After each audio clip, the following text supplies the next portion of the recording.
Hello again. I just read a rather interesting article that you definitely want to take a look at. I will attach the link. It's on Western Journalism.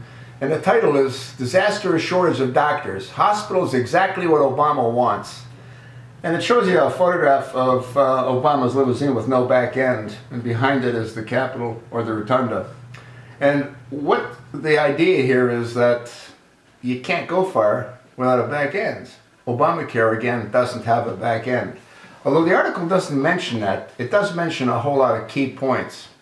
For example, if Obamacare was really designed to provide health care insurance for 30 million people, he could have done it for a whole lot less than what it costs just to build the back end, let alone Obamacare, all the exchanges, etc., etc. He could have given each one of those people $5–10 million, and they still would have saved money.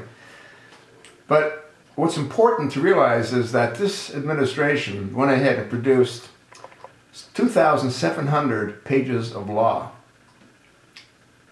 over 2,000 of regulations that literally cost trillions more than the amount claimed by the law's proponents. Now, it also talks about certain things that happen as a result of Obamacare. And what do we all know? What creates the cost from an insurance company? Well, what creates cost from an insurance company is generally risk. So the more risk involved, the greater the cost for the insurance. Sound reasonable?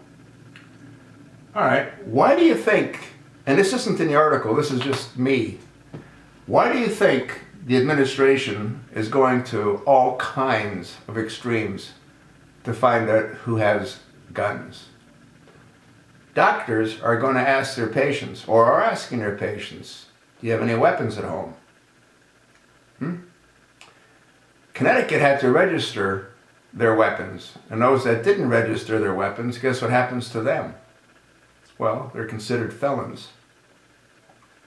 How many states require a CCW? Why is it that all of a sudden, even California, one of the most far-left freak liberal states, granted CCWs to their citizens? Matter of fact, even Michigan, even Illinois granted CCWs. You ever wonder why that is? I'm going to tell you why it is. Why it is has nothing to do with Obamacare. Why it is to collect data. And what it's got to do with is what's going to supersede Obamacare, and that's single payer. And what's going to happen is they're going to know every single individual who owns a weapon.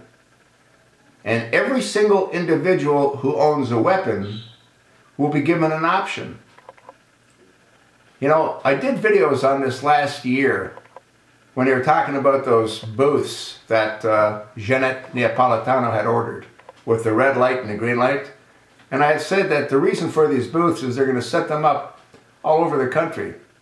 And they're going to be depots where you can drop off your weapons in exchange for food. Well, they've devised a much better plan. What they've devised is a way to take away your guns where you're going to want to volunteer to give up your guns. You know why? Because if you don't, you won't be able to not only afford health care, it won't be made available to you. Because the government will consider it to be an unnecessary risk. That, my friends, is exactly where this is headed. I had said in other videos, they have not given up on taking away our guns. They're going to find a way, and they found it. They have found it through the Affordable Unaffordable Health Care Act. They found it through the single-payer solution, which is what's going to be ultimately offered because Obamacare doesn't work. You're going to want to turn in your guns to get health care for your spouse, to get health care for your children, to get health care for yourself. How evil are these people? Democrats How evil are these people? That, my friend, is what it's all about. You think not? You better bloody well think again.